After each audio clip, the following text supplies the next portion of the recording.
Yesterday, December 7th, 1941, a date which will live in infamy. The United States of America was suddenly and deliberately attacked by naval and air forces of the Empire of Japan. The United States was at peace with that nation, and at the solicitation of Japan, was still in conversation with its government and its emperor, looking toward the maintenance of peace in the Pacific. Indeed, 1 hour after Japanese air squadrons had commenced bombing in the American island of Oahu, the Japanese ambassador to the United States and his colleague delivered to our Secretary of State a formal reply to a recent American message.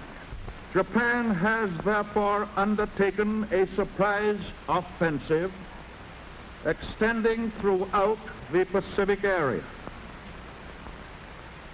The facts of yesterday and today speak for themselves. With confidence in our armed forces, with the unbounding determination of our people, we will gain the inevitable triumph, so help us God.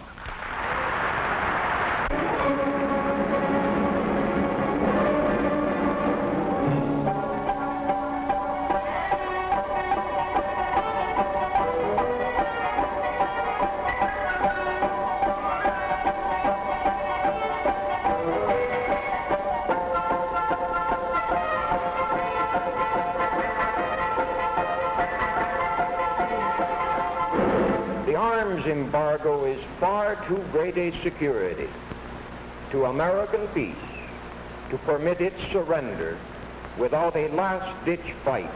You people who oppose war and dictatorship, do not be dismayed, because the warmongers and the interventionists control most of the avenues of propaganda. At this critical moment in the world's history, when the democracies of Europe are facing the test of life or death, all Americans are of one mind. We want to assist the democracies in every way we can with materials and supplies. England is the last and only barrier between the United States and total war. Our aid must not come too late.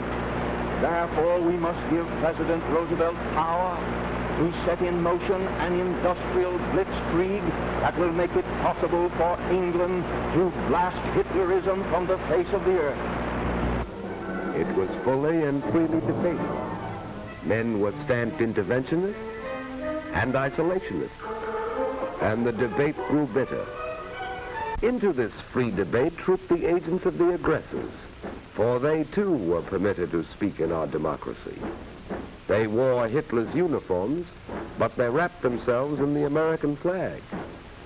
They preached the doctrine of racial and class hatred, for Hitler had said America could be conquered from within and fall as an overripe plum to the Nazi master race.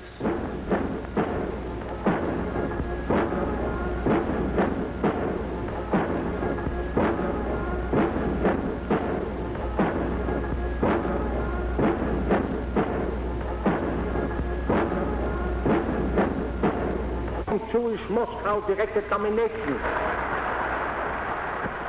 We let them speak. When occasionally a lone outraged dissenter wanted to air his opposition, we provided police to preserve order. This was Madison Square Garden in New York City, and not Berlin nor Nuremberg. Later, the speaker was arrested. It was because he had filched money from his deluded followers, and he was sent to Sing Sing to brood upon the strange ways of democracy. America was at war. It had been at war, although few Americans realized it, for more than 10 years. Ever since September 18, 1931, when Japan clawed Manchuria out of the body of China. While Hitler was still brawling in the streets of Munich, Japan had already begun weaving the pattern of aggression. Started with an incident. A Japanese train on the South Manchurian Railway had been dynamited. Promptly, Japanese battalions invaded Mukden. This was not mechanized warfare. By later standards, this war was primitive, small, trivial, the Japanese cabinet officially labeled it when China protested to the League of Nations.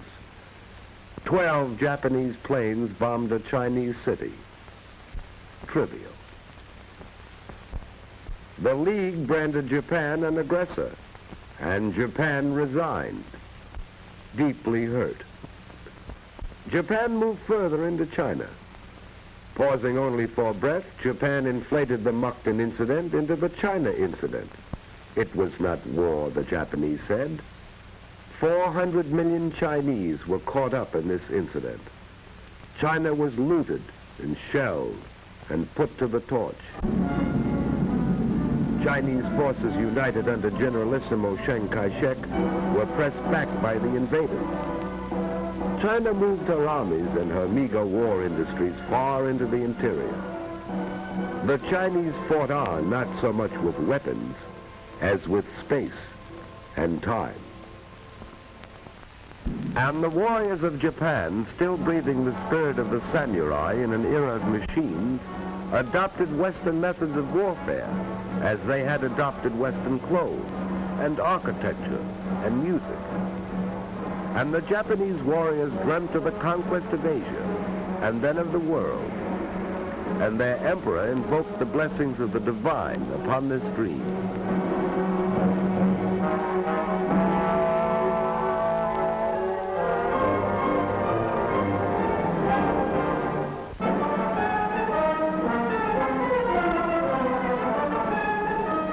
Italy, too, had dreams of empire. So Italy, too, created an incident in Ethiopia.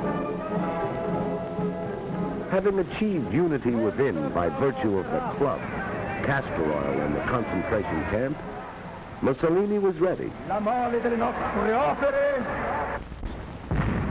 2 years after it had begun, the war was over. Italy had joined Japan in the partnership of aggression.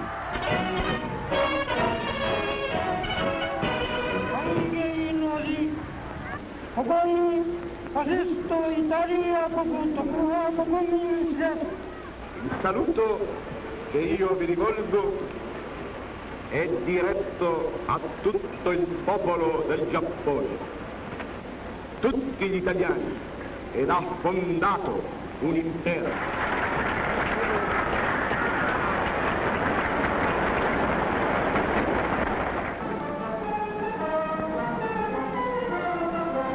On March 13, 1938, Hitler marched into Austria. The trinity of aggression was complete.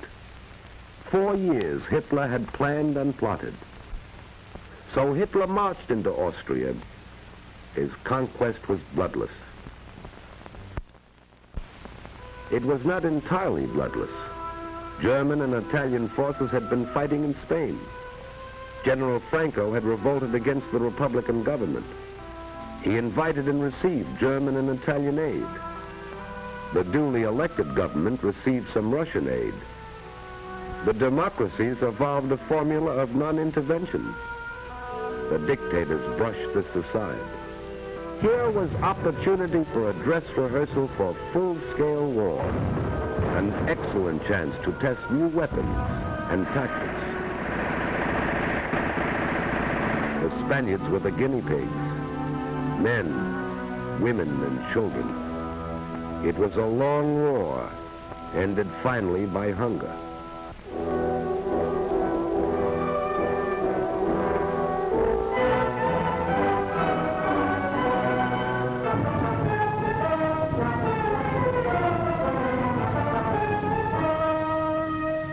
Hitler was not content with Austria. At Munich, he had said his theory of race and blood demanded the incorporation of all German-speaking peoples into the Reich. Hitler called upon Czechoslovakia to surrender the Sudetenland, that part of Czechoslovakia heavily populated by Germans. So Hitler, Prime Minister Chamberlain of Great Britain, Mussolini, Premier Daladier of France, met in Munich, and because the democracies of Europe were hungry for peace, removed a thorn from Hitler's side, the Czech army and the Little Maginot Line. Hitler rolled into the Sudetenland. His people were jubilant. Here was the miracle man, they said, a man who conquered with words. This was a new kind of war, a delightful war. Bands and flowers and parades.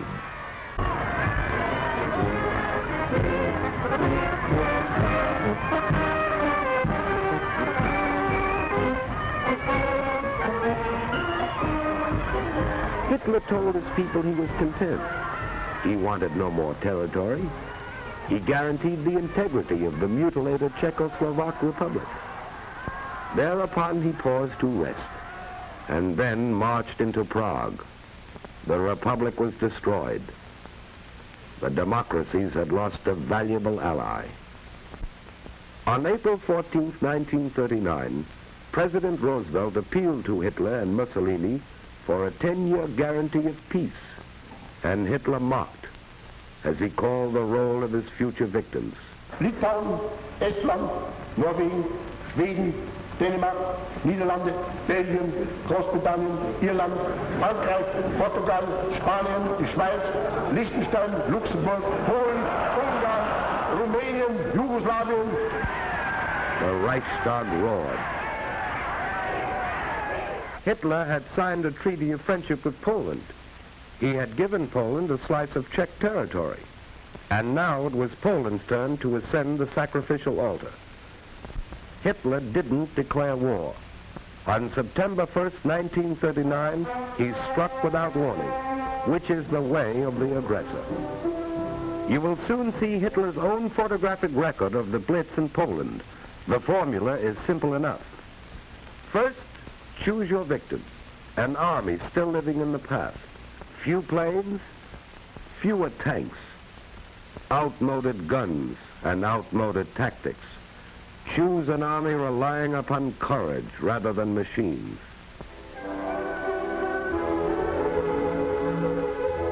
Then, mass your bombers. Load with your biggest bomb.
Strike without warning.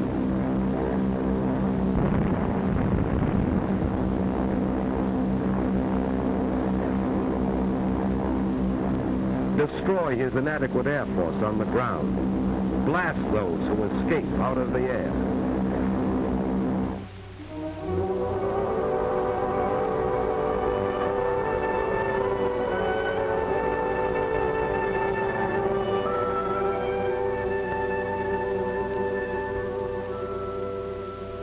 Strike again with your bombers, wave after wave, again and again.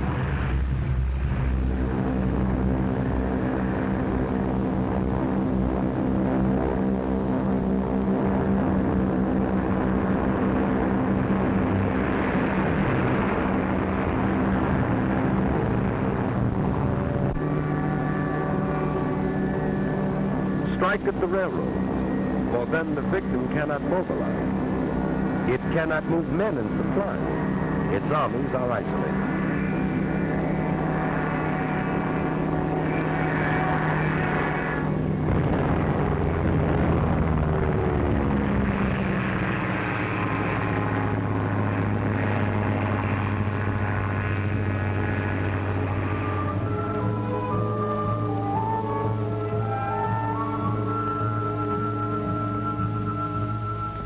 Strike on the sea.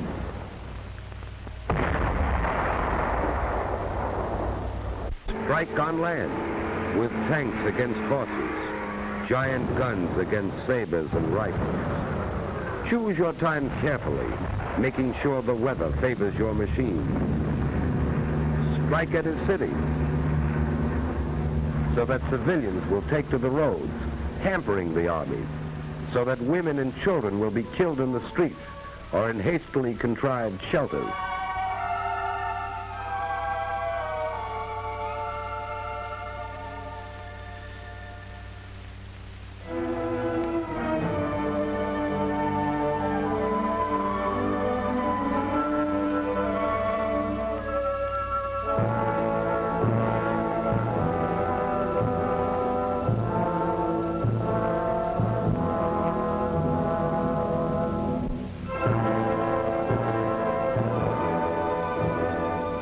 Strike again.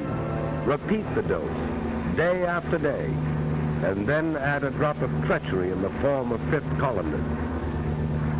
This was Warsaw. Repeat for 18 days.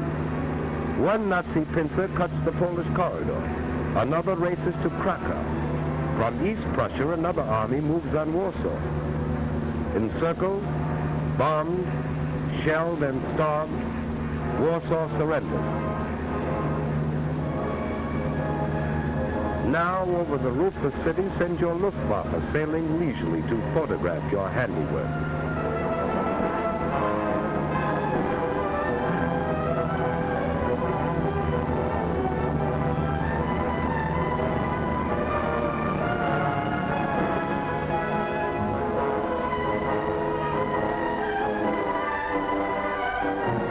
And on the ground, let the master race assemble the first of its slave populations, a stunned and shocked and hungry people whose sufferings do not end with the armistice, nor their resistance.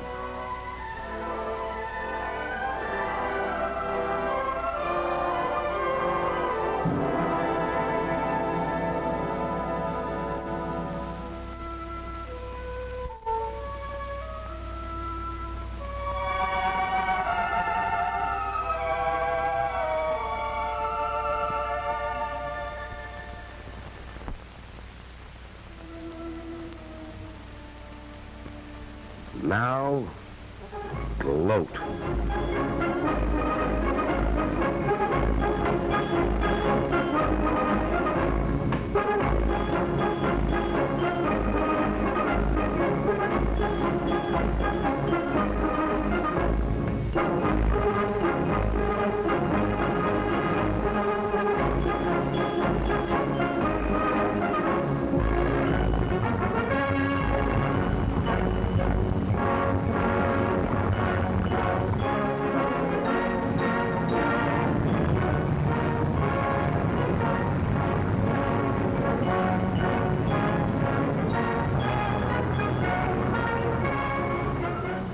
France was waiting behind its Maginot Line, that vast underground fortress deemed impregnable by its military experts. Allied strategy relied upon starving the Reich into submission. Hitler's armies would collapse for lack of fuel and food and raw materials. Spring shattered this comfortable illusion. Norway and Denmark had staked their survival upon the strictest interpretation of neutrality to escape the war. Their sympathies were with the Allies, but they took extraordinary precautions to avoid offending Hitler.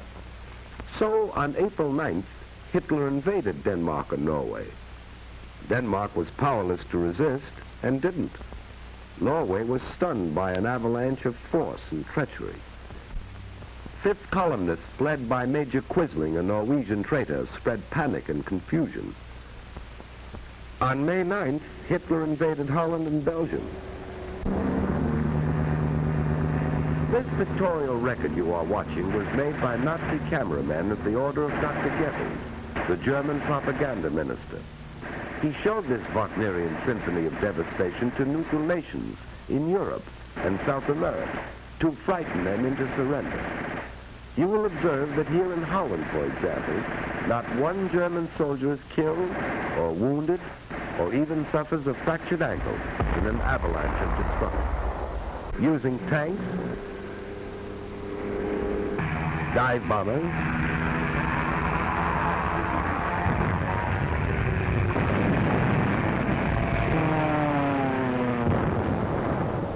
big guns, the Nazi machine broke the back of Dutch resistance in 4 days.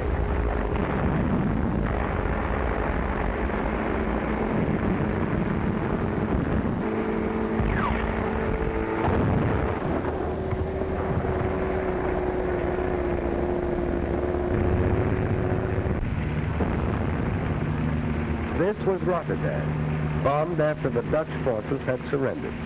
The Nazis said there had been a mistake. The news had not reached the Luftwaffe in time.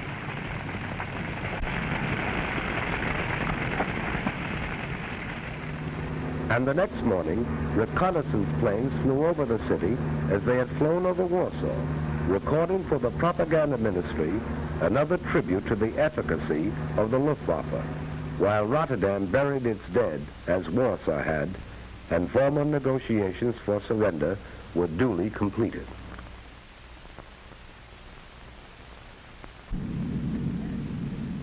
It took 18 days more to engulf the Belgians and drive the Anglo-French army into the sea.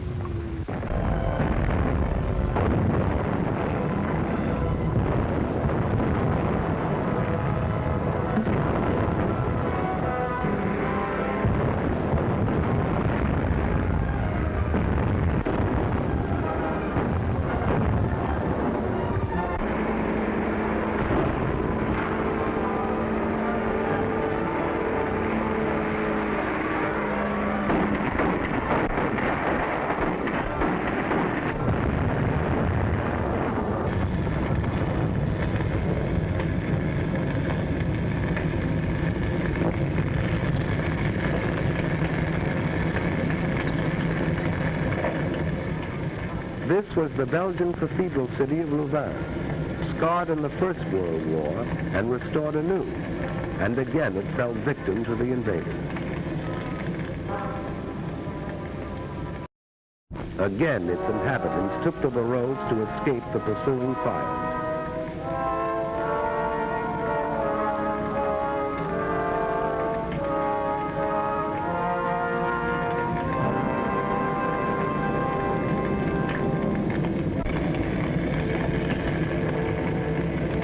The cathedral crashed in flames.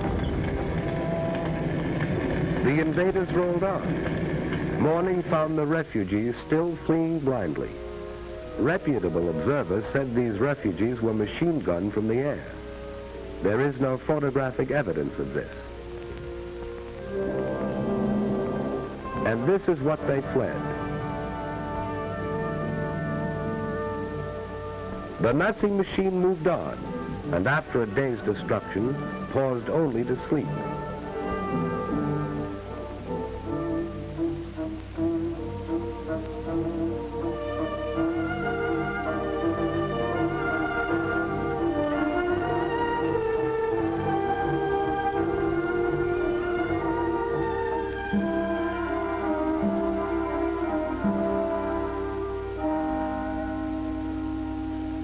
This was Antwerp, where the democracies had fired oil tanks as their armies retreated.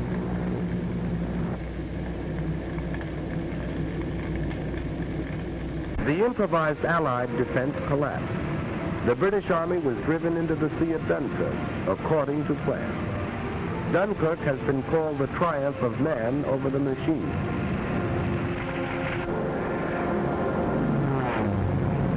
To challenge the Die bombers, Spitfires rose from British bases and fought for the domination of the air over the desolate beach, while ground forces continued a stubborn rear guard action.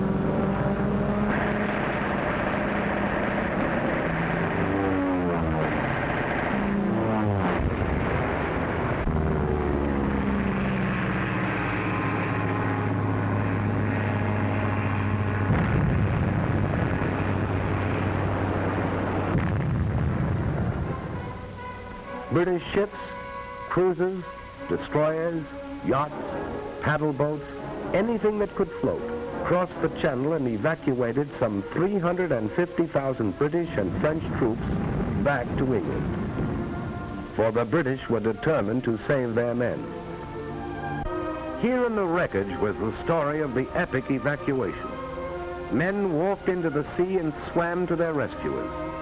They couldn't take their weapons, trucks, tanks, or guns, but men were saved to fight again. Having slashed through Luxembourg, Belgium, and Holland, 5 German armies fanned out across France.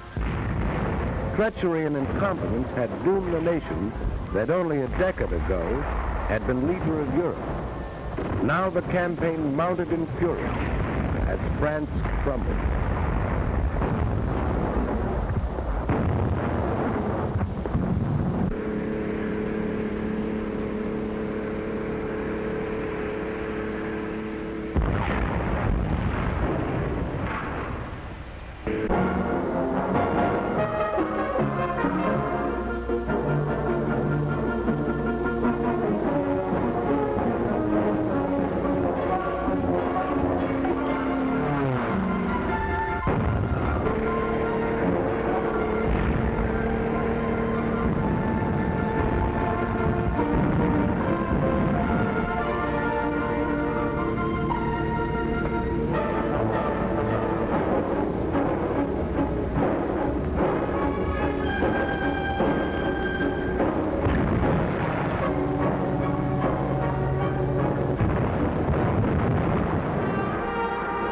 On June 10th, 4 days before France fell, Mussolini entered the war. He had waited until that moment to make his decision.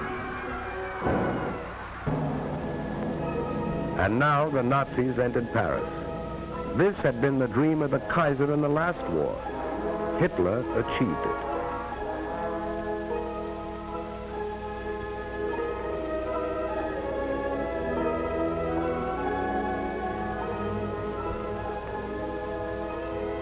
And the Maginot Line was still there.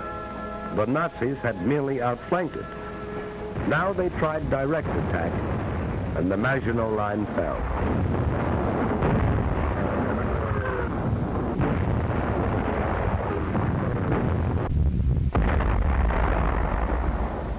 The First World War had ended officially in this railroad car, where Marshal Foch had received the delegates of the vanquished Germans. Hitler commandeered the car for what he believed was the end of the Second World War.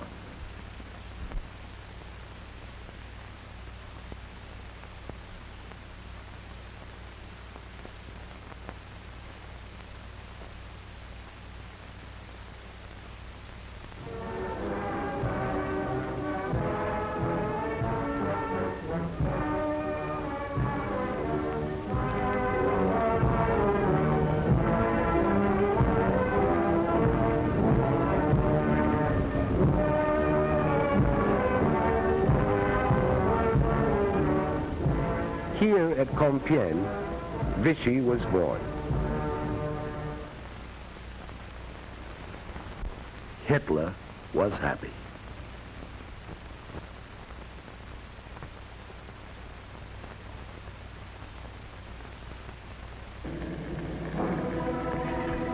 Britain alone remained as Hitler's sole barrier to a total victory. Nazi submarines, now berthed on the conquered coast, set out to starve the British people into submission. Nazi planes, now only a few minutes' flight from the English coast, set out to bomb the British people into submission. Britain hung on.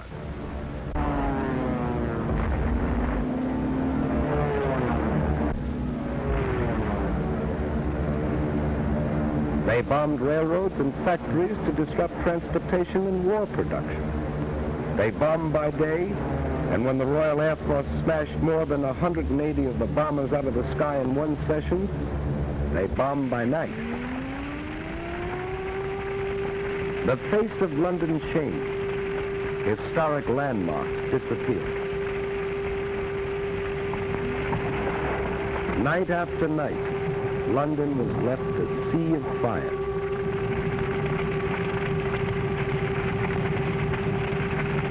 Coventry.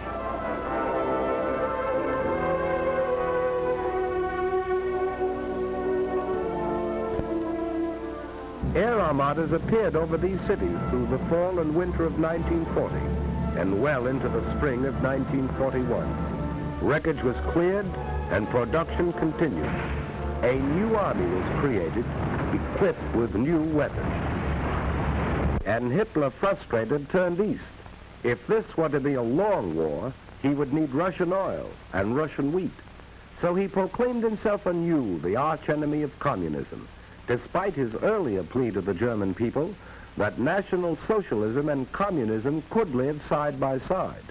Now he told them he didn't mean what he said before, but he did mean what he said before that. Military spokesman in Berlin said the Red Armies would be encircled and destroyed within 6 weeks. Its remnants would retreat back of the Urals. There the Japanese could deal with them at the proper time. Joseph Stalin rallied the Russian people. Soldiers and civilians responding with a unanimity that amazed a world that had heard much and knew little of them, rose to repel and harry the invaders.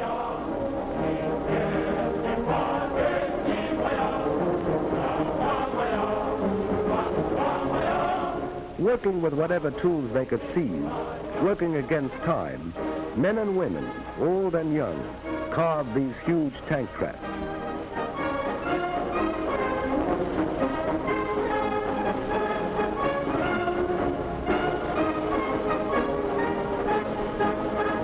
Weapons were distributed to civilian guerrillas assigned to operate back of enemy lines. Anti-aircraft guns swung into place to battle Luftwaffe advance units.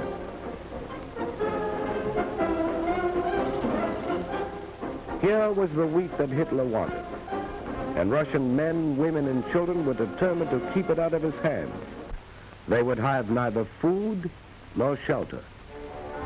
Factories worked day and night, for the Russians knew this was a war of machines. Entire plants were moved east, complete with workers. Weapons of war poured out of these factories, and the Germans, as well as the rest of the world, discovered the Russians had tanks to meet tanks and planes to meet planes. The Russians retreated, but not without inflicting sizable casualties.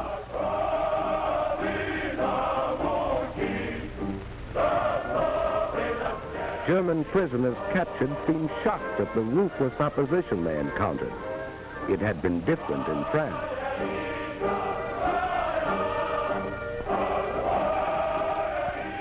Winter found the Russian army still intact.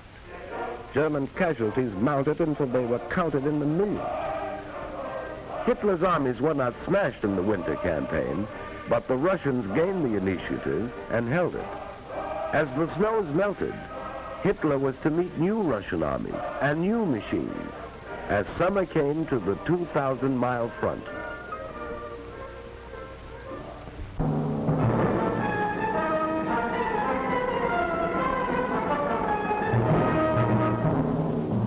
We were not sufficiently on the alert in Hawaii.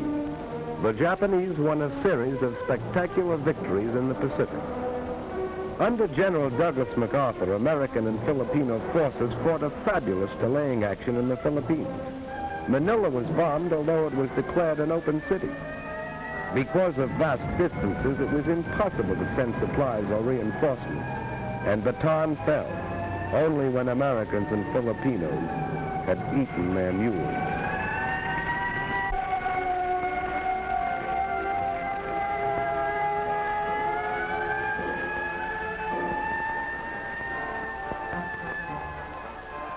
General MacArthur established his headquarters in Australia, and as Commander-in-Chief of the United Nations forces in that area, prepared for the offensive that would develop inevitably.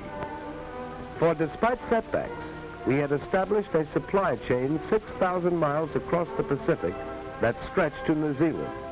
Like the other democracies, we were not prepared for total war.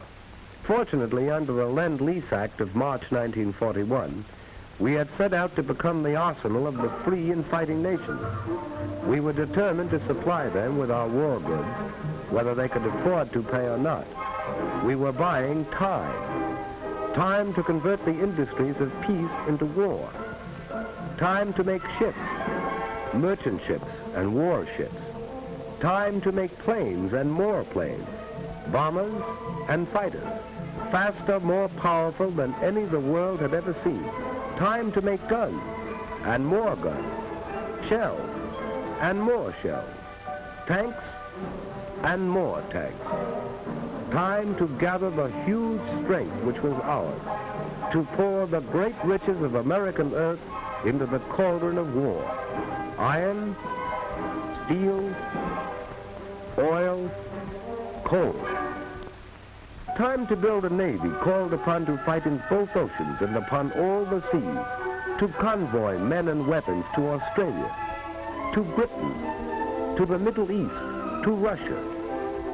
A navy that had already undertaken daring raids upon the Gilbert and Marshall Islands and braved Japanese waters, and had taken a heavy toll of the invading forces in the Makassar Straits, and had won the first battle in the Coral Sea. Time to expand a miniature professional army into a modern war machine. Time to take civilians gathered in a peacetime conscription while we were still debating, to mold them into soldiers, train them in the use of new weapons, new tactics. And we were buying time to weld the home front and the fighting front into one. For this was total war, and we realized victories were born in the production line. We needed more ships, more planes, more tanks, more guns, more shells. We were not fighting alone. 9 of the Pan-American neighbors severed diplomatic relations with the Axis.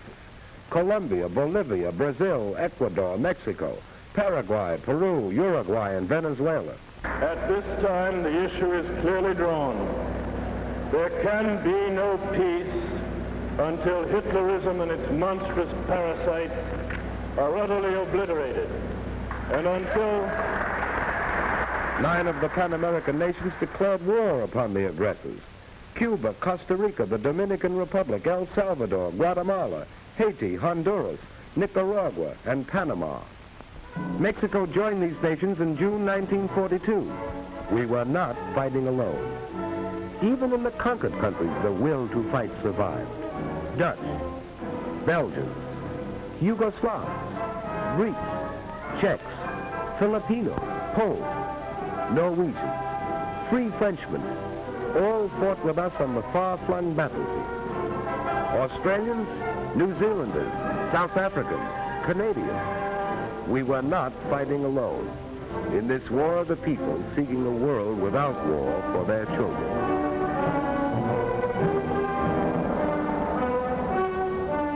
Britain, growing steadily stronger in its 3rd year of war, sweeping the skies of conquered Europe, harassing the enemy with commando raids, sending forth huge armadas of bombers over German cities Hitler promised would never be attacked. Russia, fighting with an unparalleled tenacity, drawing upon inexhaustible reserves, asking no mercy and offering none. China, knowing the patience of an ancient civilization, surmounting handicaps that would have destroyed other nations, fighting on as it had fought alone. And the people of the United States, an angry people, whose resources and privileges were the envy of the world, offering these without stint, fighting in the factories and the foxholes, fighting in the jungles, the deserts, the frozen wastes, fighting on all the oceans, fighting for survival, fighting a war which would be hard and might be long, but which they would win.